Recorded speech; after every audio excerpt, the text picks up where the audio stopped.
सर्वप्रथम सर्वांना श्री स्वामी समर्थ. स्वामी महाराजांच्या कृपेने तुमच्या सर्व चांगल्या इच्छा पूर्ण होत ही स्वामींचरणी प्रार्थना करते आणि आजच्या व्हिडिओला सुरुवात करते. 4 डिसेंबर 2025 गुरुवार रोजी दत्त जयंती आलेली आहे. बऱ्याच माझ्या मैत्रिणी असतील, माझे दादा असतील, सर्वांनी आपण 21 दिवसांच्या सेवेला सुरुवात केलेलीच असेल. स्वामींची सेवा, तुम्ही ज्या गुरूंना मानतात त्यांची सेवा, 21 दिवसांची संकल्पयुक्त सेवेला आपण सुरुवात केलेलीच आहे. आता ज्यांच्याकडून नाही झाली सेवेला सुरुवात, मग त्यांनी 23 नोव्हेंबर ते 4 डिसेंबर अशी 11 दिवसांची सेवा जरूर सुरू करा. आज बघा रविवार 23 डिसेंबर आहे. तुम्ही 4 डिसेंबरपर्यंत 23 नोव्हेंबर आहे, 4 डिसेंबरपर्यंत तुम्ही अशी 11 दिवसांची सेवेला जरूर सुरुवात करा. आता तुम्हाला 11 दिवसांची पण नाही जमत तर 27 नोव्हेंबर ते 4 डिसेंबर अशी 7 दिवसांची तरी सेवा प्रत्येकाने जरूर करा. म्हणजे गुरुवार ते गुरुवार, पहिला मार्गशीर्ष महिन्याचा गुरुवार ते मार्गशीर्ष गुरुवार दत्त जयंतीपर्यंत असे 7 दिवसांची सेवा आपल्याला सर्वांना करायची आहे. सोन्यासारखे दिवस हे असतात. मार्गशीर्ष महिना, संपूर्ण महिनाच व्रत वैकल्य. बघा मार्गशीर्ष आपण महालक्ष्मीचं व्रत करतो सर्व महिला दादा, त्यात दत्त जयंती सोन्यासारखे हे दिवस असतो. जसा श्रावण महिना पवित्र तसाच मार्गशीर्ष महिनासुद्धा खूप खूप पवित्र असतो. जेवढी सेवा कराल ना तेवढं 1000 पटीने फळ आपल्याला मिळणार आहे. तर 27 नोव्हेंबर ते 4 डिसेंबर असं 7 दिवस तरी प्रत्येकाने सेवा जरूर करा. आपण बऱ्याच जणांनी 21 दिवसांच्या सेवेला तर सुरुवात केलेलीच आहे. काहींनी आज केली असेल. 23 नोव्हेंबर ते 4 डिसेंबर अशी 11 दिवसांची सेवा सुरू केली असेल. नाही काहींना जमत, मग तुम्ही 27 नोव्हेंबर ते 4 डिसेंबर अशी 7 दिवसांची सेवा तरी नक्की करायची आहे. आता सेवा करताना कधी पण संकल्पयुक्त करायची आहे. स्वामींचं मठ असेल, मंदिर असेल, दत्तगुरू महाराजांचं मंदिर, थोडीशी खडी साखर आणि एक नारळ बरोबर घेऊन जायचं आहे. बोलून घ्यायचं आहे तुम्ही किती म्हणजे सेवा करणार आहात, कोणती सेवा करणार आहात. तुमचं नाव गोत्र बोला. स्वामींपुढं, दत्तगुरू महाराजांपुढं लोटांगण घाला, नमस्कार करा, मुजरा करायचा आहे आणि ते नारळ खडी साखर दोन्ही हातांनी हातांनी तुमची मनातील इच्छा बोलून स्वामींच्या चरणी अर्पण करायचं आहे. दत्तगुरू महाराजांचं मंदिर असेल तिथं जरी अर्पण केलं, किंवा तुम्ही संकल्प घरीसुद्धा करू शकता. हातात पळीभर पाणी घ्या, तुमचं नाव गोत्र बोला, पळीभर पाणी हातात घेतल्यानंतर त्यात थोड्याशा अक्षता, हळदी कुंकू, एखादं फूल किंवा एक तुळशीचं पान टाका. तुमचं नाव गोत्र बोला, तुम्ही किती दिवसांची आणि कोणती सेवा करत आहात, कोणती सेवा रुजू करणार आहात. स्वामींची सेवा, दत्तगुरू महाराजांची सेवा तुम्ही बोलून घ्यायचं आहे. पाणी तांबण्यात सोडायचं आहे. साध्या सोप्या पद्धतीने सुद्धा तुम्ही सेवेला सुरुवात करू शकता. पण संकल्पयुक्त केलेली सेवा जास्तीत जास्त प्रभावी ठरते. आणि आपण संकल्पयुक्त सेवा कधी करतो तर दत्त जयंती असेल, स्वामींचा प्रकट दिन असेल, पुण्यतिथी, अशा शुभ तिथींना आपण जास्तीत जास्त संकल्पयुक्त सेवा करत असतो. म्हणून महिलांनो, दादांनो, साध्या सोप्या पद्धतीने संकल्प जरूर करून घ्यायचा आहे. आता 11 दिवसांची, 7 दिवसांची किंवा 5 दिवसांची, आपण बऱ्याच जणांनी 21 दिवसांची सेवेला सुरुवात केलेली आहे. ज्यांनी नाही केली त्यांनी 11 दिवसांची सेवा सुरू करा, 7 दिवसांची सेवा सुरू करा. मी तर म्हणते 7 दिवसांची सेवा 100% सर्वांनी केलीच पाहिजे. पहिला मार्गशीर्ष गुरुवार ते दुसरा मार्गशीर्ष गुरुवार अशी 7 दिवसांची सर्वांनी सेवा जरूर करायची आहे. बघा, तुम्हाला गुरुचरित्राचं पारायण करायचं असेल तर गुरुवार ते गुरुवार सोन्यासारखा अनुभव येणार आहे. कितीही दुःखात असाल, त्रासात असाल, एक का होईना दत्त जयंती निमित्त आपल्या घरात गुरुचरित्राचं एक का होईना पारायण जरूर करा.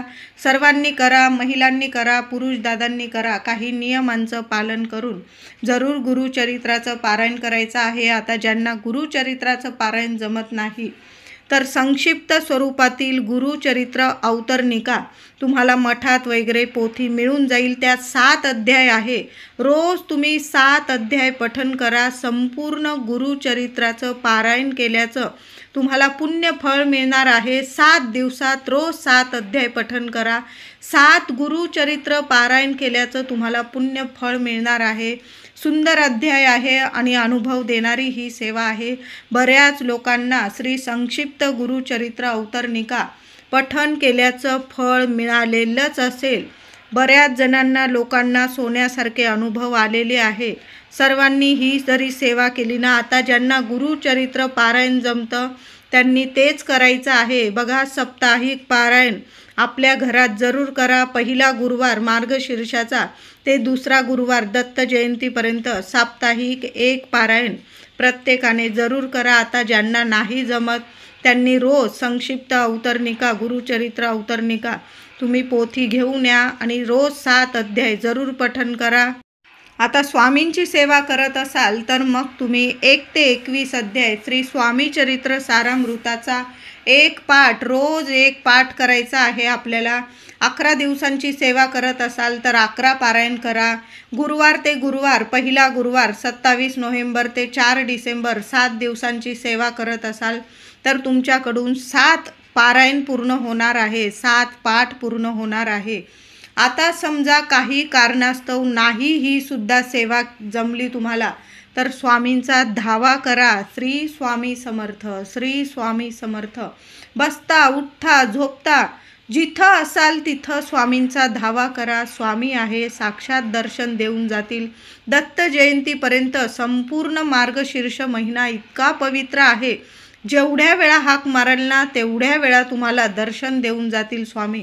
म्हणून धावा करत राहा स्वामींचा. नाही कुठली सेवा जमली ना, माझ्या महिला असतील, पुरुष दादा असतील, विद्यार्थी असेल, तुम्ही जिथं असाल तिथं स्वामींचा श्री स्वामी समर्थ, श्री स्वामी समर्थ. बाहेर असाल, ट्रॅव्हल करतायत, श्री स्वामी समर्थ, श्री स्वामी समर्थ. कितीही अडचणीत असाल, सर्व अडचणीतून मार्ग काढून देणारी ही सुद्धा सेवा आहे. नामस्मरणात खूप मोठी ताकद आहे. नाही कुठली सेवा जमत ना, ज्यांना जमते त्यांनी नक्कीच सेवा करा.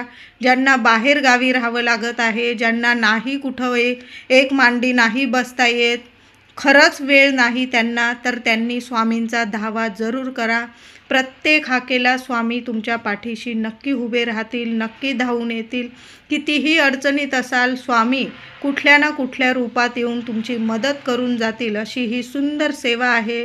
नामस्मरणात राहा. कायमच आपण नामस्मरणात राहतो, पण या शुभ तिथींना केलेली सेवा 1000% फळ देऊन जाते. म्हणून नामस्मरणात राहा, धावा करा स्वामींचा. त्याचबरोबर दत्त जयंतीपर्यंत रोज अंघोळीच्या पाण्यात तुम्हाला संगमावरील थोडंसं तीर्थ टाकून मग अंघोळ करायची आहे.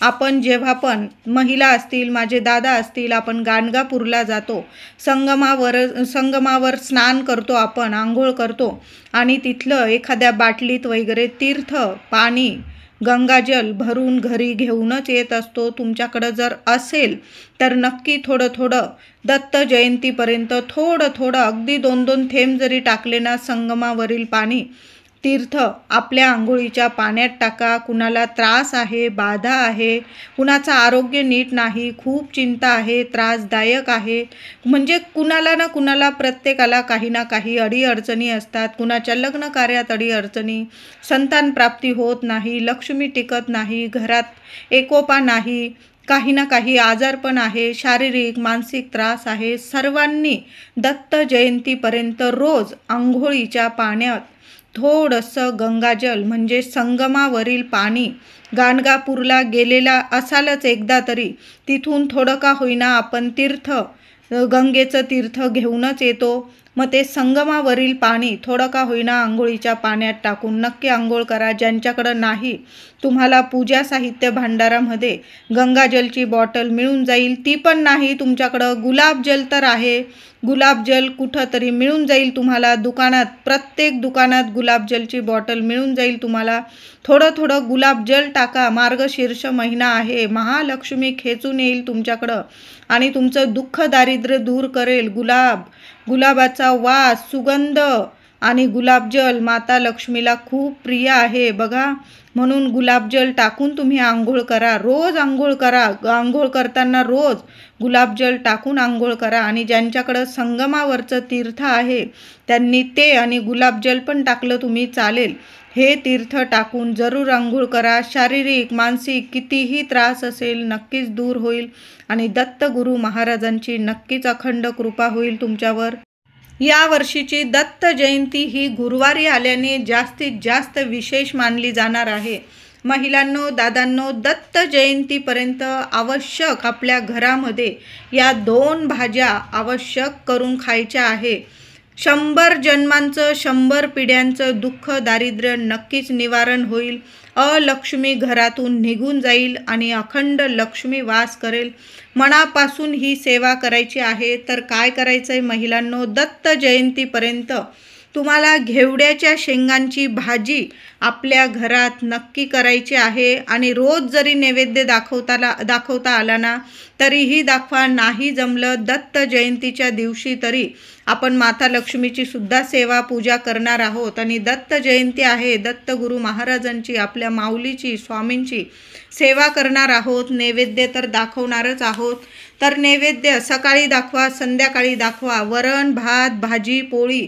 आणि भाजीमध्ये तुम्हाला घेवड्याच्या शेंगांचीच तुम्हाला भाजी करायची आहे. महिलांनो, कांदा लसूण नाही टाकला तरीही चालेल. फक्त तेलावर नुसती फ्राय करून घेतली तुम्ही, अशी फक्त सुकी भाजी केली.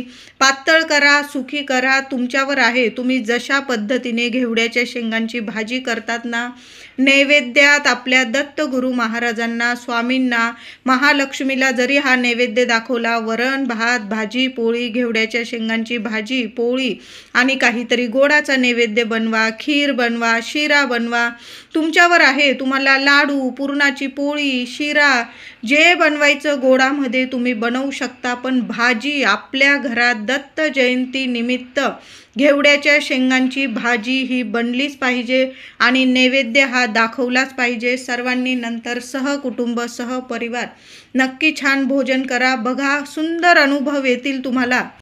दत्त जयंतीपर्यंत काळे चणे, वांगी, घोसाळी म्हणजेच गिलके, काही ठिकाणी घोसाळी बोलली जातात, काही ठिकाणी गिलके बोलतात, घेवड्याच्या शेंगा आपण रोज देवांना, आपल्या स्वामींना नैवेद्य दाखवत असतो. नाही जमलं आपण दूध साखरेचा नैवेद्य दाखवतो.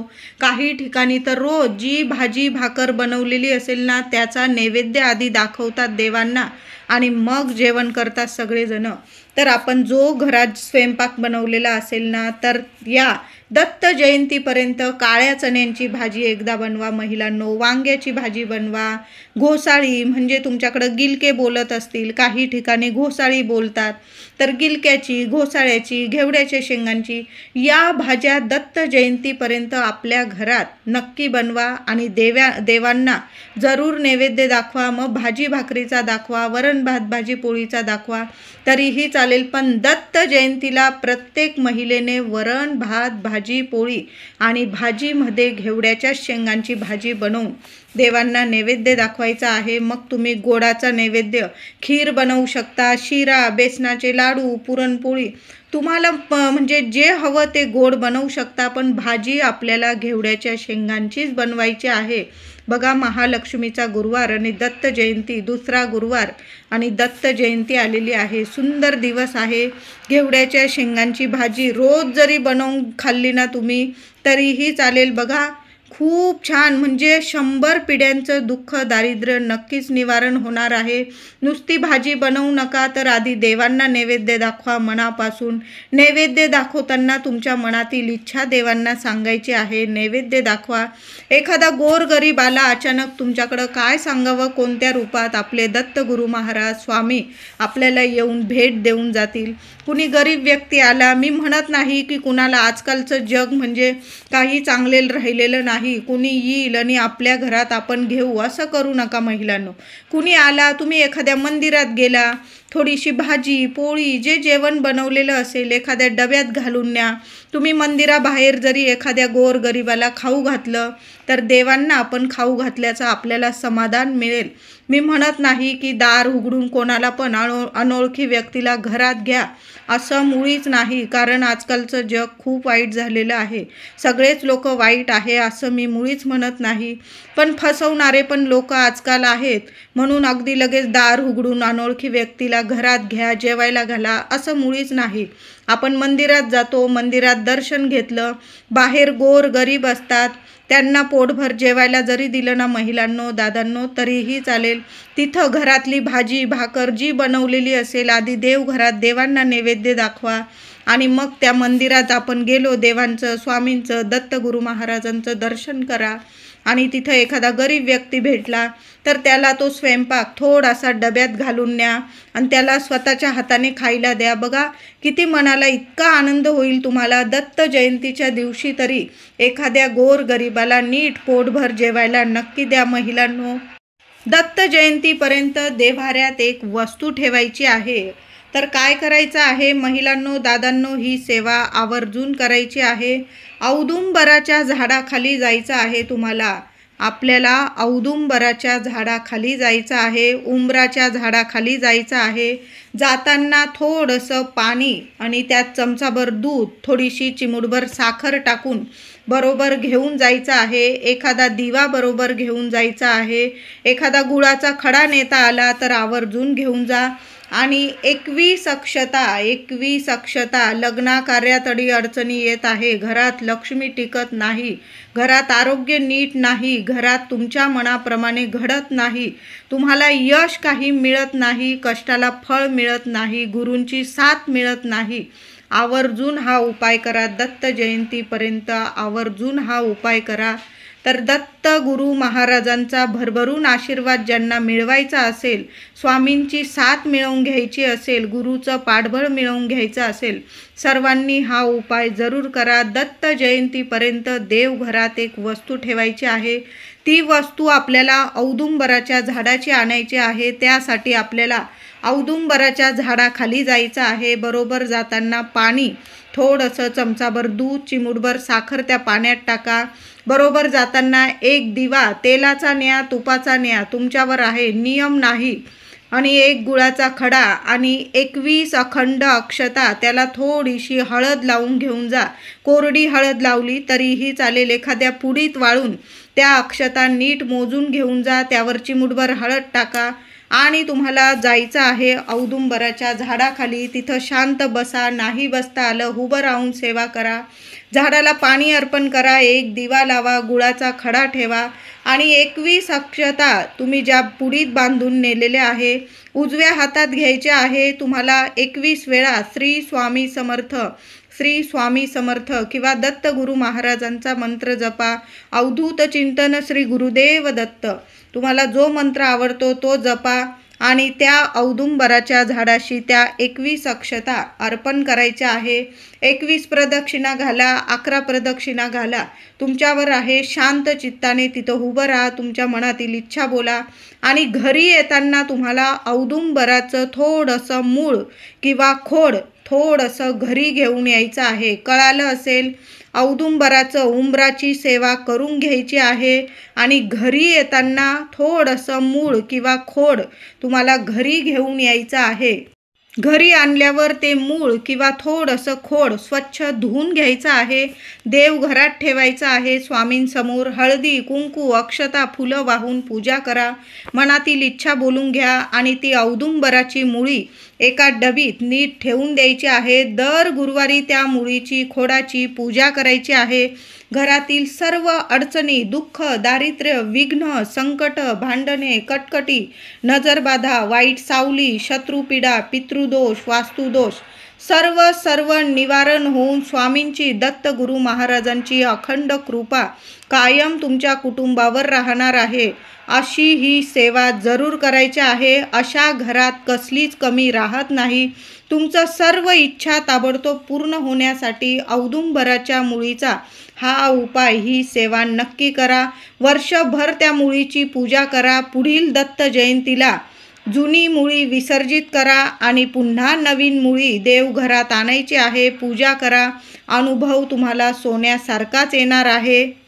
दत्त जयंतीपर्यंत किंवा दत्त जयंतीच्या दिवशी नैवेद्यात घेवड्याच्या शेंगांची भाजी आवर्जून नैवेद्यात ठेवा. महिलांनो, गुरुचरित्रातील 18व्या अध्यायात दरिद्री ब्राह्मणाचे घरी घेवड्याच्या शेंगांचे सेवन करून भोजन करून श्री नृसिंह सरस्वती महाराजांनी ब्राह्मणाचे दारिद्र्य दूर केले होते आणि दत्त गुरु महाराजांची त्याला अखंड कृपा प्राप्त झाली होती.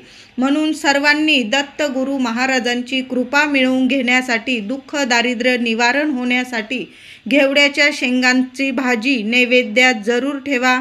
व्हिडिओ आवडला असेल तुम्हाला तर लाईक करा, शेअर करा, चॅनलला कृपया सबस्क्राईब करा. धन्यवाद.